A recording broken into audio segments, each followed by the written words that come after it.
Lagi-lagi Bupati terjaring operasi tangkap tangan KPK. Kemarin KPK menangkap Bupati Banyuasin, Ian Anton Ferdian, dalam kasus dugaan suap untuk proyek pengadaan alat pendidikan Banyuasin. Berulang kali pejabat daerah terjerat korupsi, namun seakan tidak pernah jerah. Pejabat lainnya kembali tersandung korupsi. Berbagai kebijakan daerah, terutama terkait perizinan, memang rawan dan menjadi sasaran korupsi. Apakah sistem otonomi daerah dengan panjangnya jalur birokrasi memang membuka peluang lebar terjadinya praktik korupsi? Atau korupsi memang semata perkara integritas pejabat publik yang kian langka dimiliki negeri ini? Untuk membahas topik ini telah hadir bersama kami di studio peneliti dari Indonesia Corruption Watch atau ICW, Agus Sunaryanto, dan Direktur Eksekutif Komite Pemantauan Pelaksanaan Otonomi Daerah KPPOD, Robert Endi Jaweng. Selamat malam, Mas Agus. Selamat malam, Mas Robert. Terima kasih sudah bergabung bersama kami hari ini. Ya, KPK resmi menetapkan Bupati Banyuasin, Ian Anton Ferdian, serta 4 orang lainnya sebagai tersangka penerima uang proyek pengadaan alat pendidikan Banyuasin. Selain itu, KPK juga menetapkan pengusaha Zulfikar sebagai tersangka dalam perannya sebagai pemberi suap. Selain Bupati Banyuasin Ian Anton Ferdian, KPK juga menjerat tersangka lain, di antaranya Kepala Dinas Pendidikan Banyuasin Umar Usman, Kasubag Rumah Tangga Rustamin, Kasih Peningkatan Mutu Pendidikan Sutaryo. Pengusaha Zulfikar Muharami juga ditetapkan sebagai tersangka pemberi suap sebesar 1 miliar rupiah.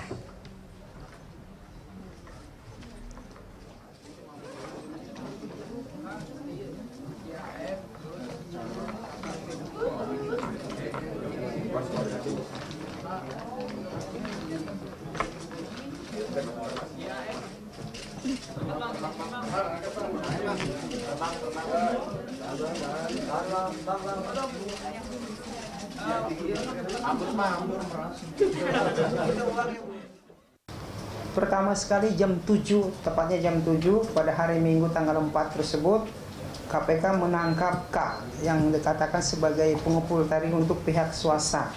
Dan orang tersebut merupakan orang kepercayaan YAF yang saya katakan tadi bertugas sebagai pengepul dana.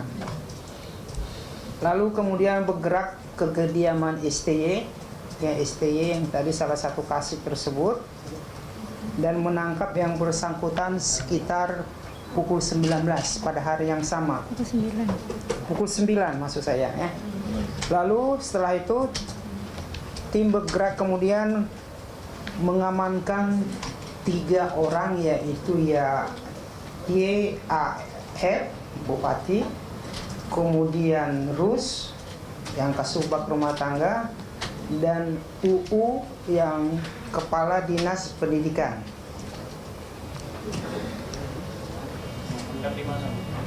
Ini dilakukan di rumah dinas Bupati Banyuasin dan dilaksanakan setelah selesai kegiatan pengajian sehubungan dengan rencana. Baik, segera saja kita mulai dialog kita malam hari ini. Saya ke Mas Robert terlebih dahulu. Mas Robert, menurut Anda dari apa yang kita alami saat ini, apa yang menyebabkan berkali-kali kepala daerah menjadi mungkin dalam hal ini tertangkap tangan oleh KPK dalam hal kasus korupsi? Ya, Mbak Vale, ketika otonomi mulai, orang memang sudah memperkirakan ini terjadi, tapi tidak memperkirakan akan sedahsyat dan seburuk ini, begitu ya. Yang ternyata memang otonomi kita kemudian mulai mengalami proses pelapukan ya karena persoalan korupsi gitu ya, dan banyak yang kemudian terjerat seakan-akan daerah itu seperti pusaran korupsi gitu. Ini yang terjadi. Coba bayangkan kalau 361 kepala daerah ya, 18 diantaranya gubernur itu tersangkut perkara korupsi. Ini bukan angka main-main gitu. Ini sesuatu yang besar, dan khusus untuk kasus yang di Banyuasin, saya kira banyak polanya umum, tetapi banyak catatan khusus yang penting diberikan. Satu lah, ini anak muda. Bupati yang usianya baru 32 tahun, kelahiran tahun 84 ya. Kemudian kedua adalah kasus ini terkait dengan urusan yang sangat dasar dalam kehidupan rakyat, yaitu urusan layanan pendidikan, gitu kan. Kemudian ketiga adalah ini korupsi yang bisa dikatakan berjemaah, atau kemudian kita bisa lihat bahwa ternyata hulunya ini korupsi politik, dan kemudian diikuti dengan berbagai proses, jadilah dia korupsi birokrasi, gitu kan. Yang memang kalau mau lihat kemudian apa yang dilakukan, politiknya ini, hulunya ini yang harus dibenahi. Hulunya itu berarti, hulunya di mana menurut Anda? Hulunya adalah kepala daerah yang kemudian bupatinya, yang kemudian berhubungan dengan para pengusaha. Tetapi tadi cerita dari yang disampaikan Wakil Ketua KPK, begitu, ternyata operatornya itu, operator korupsinya itu di birokrasi dan bahkan ada yang namanya kayak perantara begitu ya, pengepul istilahnya mereka begitu, yang menghubungkan antar bupati dengan jajaran birokrasi di bawahnya, birokrasi dengan pengusaha. Jadi ini memang permainan yang sangat kompleks begitu ya, tapi ujungnya kemudian KPK bisa. Oke, baik, saya akan ke Mas Agus. Tadi Mas Robert sempat menyebutkan bahwa ini sebenarnya sudah sempat diprediksi bahwa akan membuka peluang untuk kasus korupsi seperti ini buat kepala daerah. Apakah ICW juga merasakan seperti itu? Ya, ini sebenarnya seperti dibilang tadi, ini adalah modus umum. Jadi untuk daerah-daerah yang sudah otonomi ya, biasanya ada yang sering itu perizinan, tadi sudah di-mention. Kemudian yang kedua adalah terkait pengadaan barang dan jasa yang hubungannya langsung dengan APBD gitu. Makanya modus-modus misalnya menawarkan kepada pengusaha-pengusaha terkait proyek-proyek di dinas-dinas pendidikan, kesehatan dan lain-lain ini hanya salah satu lah pendidikan. Yang lain pasti banyak, dan di daerah itu kan ada puluhan dinas gitu. Bayangkan kalau misalnya satu proyek saja uang suapnya sampai 1 miliar. Bayangkan ada berapa banyak. Nah, ini kan jadi ladang money politik yang dalam jangka panjang pasti kebutuhannya adalah untuk kemenangan pemilu gitu. Nah, kalau bicara hulu, saya mungkin menambahkan bahwa lagi-lagi ini bicara soal rekrutmen politik di partai. Kalau partainya tidak ketat, tidak memiliki integritas yang baik untuk memilih calon-calon yang punya integritas tinggi, pasti hasilnya akan seperti ini. Gitu. Oke, dari jawabannya mungkin yang utama bisa disimpulkan apakah sistemnya sendiri yang memang memberikan peluang untuk itu, baru kemudian kepada integritasnya, mana yang menurut Anda paling dominan dalam hal ini, Mas Robert? Ya, kalau kasusnya itu terjadi pada 1 orang, 2 orang, 3 orang, tentu ini oknum kalau bahasa ininya. Tapi kalau sudah terjadi pada ratusan kepala daerah, ini sistem. Sistemnya itu bisa terkait dengan politik yang berat di ongkos, mahal di ongkos tadi, politik yang tidak memperlakukan proses rekrutmen yang transparan, yang akuntabel, berbasis pada merit system begitu. Kemudian, dan ini terkonfirmasi dengan kasus Banyuasin bahwa ini bupati ini adalah dalam terah dinasti, karena sebelumnya bapaknya gitu ya. Betul. Dan banyak kasus seperti ini terjadi gitu. Dan saya kira sistem ini yang dibenahi kemudian pada tingkat pemerintahan daerah sendiri, Mbak Wale, bahwa kita selama 15 tahun berotonomi itu selalu yang diperjuangkan adalah semakin banyak uang dan kuasa itu mengalir dari Jakarta ke daerah. Tapi lupa membenahi sistem yang harus mengimbangi uang dan kuasa ini, yaitu sistem integritas. Bahaya sekali kalau semakin banyak uang dan kuasa diberikan, tapi lupa membangun sistem pencegahannya, sistem integritas. Kepala daerah yang mengelola ini adalah kepala daerah yang manusia juga gitu. Dia harus dilapisi dengan sistem yang kuat gitu.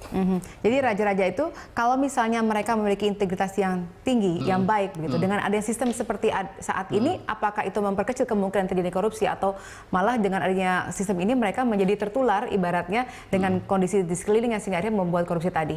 Pada akhirnya menurut saya kalau lihat tidak kurang juga ya kepala daerah yang inovatif, yang bagus di Bantaeng, di Banyuwangi, di Sragen, di Cimahi dan sebagainya. Ini kan sistemnya kurang lebih sama ya. Tetapi memang mereka mampu membangun kapasitas keutamaan pribadinya itu di tengah sistem yang memang bisa menjerat mereka begitu ya. Tetapi rata-rata kepala daerah kita bukan cerita-cerita positif seperti ini begitu ya. Sebagian besar adalah hasil rekrutmen yang tadi mungkin dalam proses di dapur partai politik tidak digodok secara profesional, secara benar, membuat kemudian keluarannya yang akan dipertandingkan di pilkada itulah orang-orang yang memang rapuh secara mental gitu, dan kemudian ketika dia dalam pilkada ternyata politik berbiaya mahal, ketika dalam pemerintahan ternyata dia kemudian sudah rapuh mentalnya, biaya mahal dalam pilkada, menemukan bahwa wah, kuasa dan uang saya itu besar sekali. Jangan lupa Mbak Vale, kepala daerah adalah pemegang kekuasaan pengelolaan keuangan daerah. Artinya dari hulu sampai hilir keuangan daerah itu ada di kepala daerah. Makanya memang kunci apakah suatu daerah itu berhasil atau gagal memang pada kepala daerah. Baru kemudian berikutnya birokrasi dan sebagainya itu. Iya, dari ICW melihatnya seberapa banyak sih kita bisa melihat raja-raja tadi itu yang integritasnya tinggi? Saya pikir tidak banyak tapi ada. Tidak banyak tapi ada. Dan menurut saya apa yang sudah direkomendasikan oleh KPK terkait dengan sistem pencegahan, misalnya menerapkan e-budgeting, kemudian pelayanan satu atap, ya, kemudian soal e-procurement, walaupun peluangnya tetap masih ada, tapi itu adalah bagian dari upaya mencegah. Whistleblower system, pengendalian gratifikasi, kalau itu mau dilakukan saja oleh seluruh daerah, menurut saya tingkat terjadinya korupsi akan menurun. Kalau kita lihat sebenarnya dari 2010 sampai 2015, kepala daerah yang sudah ditetapkan tersangka itu menurut catatan kami ada 183. Itu baru 5-6 tahun ya. Kalau melihat kajiannya dari Kemendagri misalnya, catatan mereka itu sudah sampai 350-an sejak otonomi daerah sampai tahun 2014. Ini pasti akan menambah lagi 2 tahun terakhir ini. Artinya sebenarnya situasinya sebenarnya sudah sangat kritis nih. Nah, artinya harus ada terobosan-terobosan. Seluruh aparat penegak hukum menurut saya harus duduk bersama. Bagaimana menciptakan penindakan yang efektif. Kemudian pencegahannya juga harus dilakukan, harus holistik. Nah, yang paling terakhir menurut saya adalah lembaga pemasyarakatan yang di bawah Kemenkumham gitu loh ya. Kalau misalnya mereka memberikan diskon, membuka peluang remisi, diskon, menurut saya inilah yang membuat pemberantasan korupsi tidak menimbulkan efek jerak gitu. Akan terulang terus, akan muncul kepala daerah baru yang terjerat kasus korupsi. Baik, kita angkat dulu penelpon dari Jawa Tengah, dari Batang, Pak Yudi, selamat malam. Selamat malam. Silahkan dengan komentar Anda, Pak. Ya, selamat malam Berita Satu. Berkaitan dengan kepala daerah yang tidak kapok ini korupsi, satu dari masyarakat, hukum seberat-beratnya, kerdilkan dan usir dari negara Indonesia, ben kapok. Itu saja dari kita. Terima kasih. Baik, terima kasih Pak Yudi. Cukup konkret ya, usulannya usir saja. Sehingga tadi kan kata Mas Agus kan tadi kurang membuat jerah kalau hanya sekedar dimasukkan ke LP karena ada banyak remisi. Nah, apakah saya ke Mas Jawin terlebih dahulu, Mas Robert, ini kalau misalnya seperti itu hukumannya mungkin dipertegas kembali, apakah itu akan memberikan efek jerah? Iya, kalau melihat kasus-kasus terakhir ya Mbak ya, nggak kurang-kurang nih penindakan hukumnya ya. Tetapi efek jerahnya kan juga oke, ada dampak tentu, tetapi tetap saja ini kejadian berulang itu kan. Artinya apa? Selain penindakan, itu pencegahannya ini penting. Pencegahan ini berarti membangun sistem tadi. Bagaimana sistem kuasa dan uang yang banyak tadi itu terkelola secara akuntabel dan efektif dalam berbagai perangkat sistem. Apa yang terjadi di Jakarta saya kira menarik ya.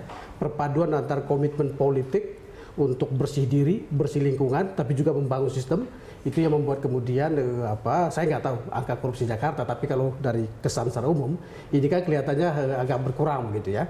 Dan ini yang sebenarnya harus kita lakukan Mbak Vale, bagaimana membuat orang itu memang bekerja dalam sistem itu dari hulunya itulah soal e-planningnya, perencanaan, e-budgeting, e-procurement, e-purchasing dan sebagainya, itu semua terintegrasi sehingga orang kemudian tidak lagi punya peluang untuk macam-macam, termasuk misalnya dalam soal perizinan Pak Vale. PTSP sudah semua daerah, hanya tinggal 50 daerah yang belum punya pelayanan terpadu satu pintu dalam soal perizinan. Ini membangun sistem gitu. Tetapi kalau komitmen kepala daerahnya, ternyata kasus yang ada di Sulawesi Tenggara misalnya ya, itu kan izin itu sesungguhnya sudah ada di PTSP. Tetapi kalau kepala daerah karena lihat bahwa ini adalah izin eksplorasi pertambangan dan ini bukan air mata, ini mata air gitu kan, ini uang besar gitu kan, dia ambil, dia urus sendiri. Maka kemudian karena ini berlangsung dalam, saya selalu menyebut gini, kalau itu berlangsung di tangan kepala daerah, itu identik dengan ruang gelap kekuasaan, gitu. Karena memang dia bekerja atas dasar keputusan individu. Tapi kalau dia digeser ke sistem, semua mata akan mengawas ke sana, gitu. Karena PTSP itu tidak hanya diurus oleh satu orang, banyak pihak yang berada di sana dan rasanya kalaupun terjadi korupsi akan berjamaah, tapi rata-rata biasanya itu bisa menjadi efek pencegah, gitu. Baik, kita akan bincang lagi lebih lanjut mengenai terobosan apa yang harus dilakukan oleh pemerintah dalam ini untuk bisa mengubah misalnya sistem supaya lebih baik untuk mencegah kasus korupsi di menjerat kepala daerah di Indonesia. Kami akan kembali dari berikut ini pemirsa.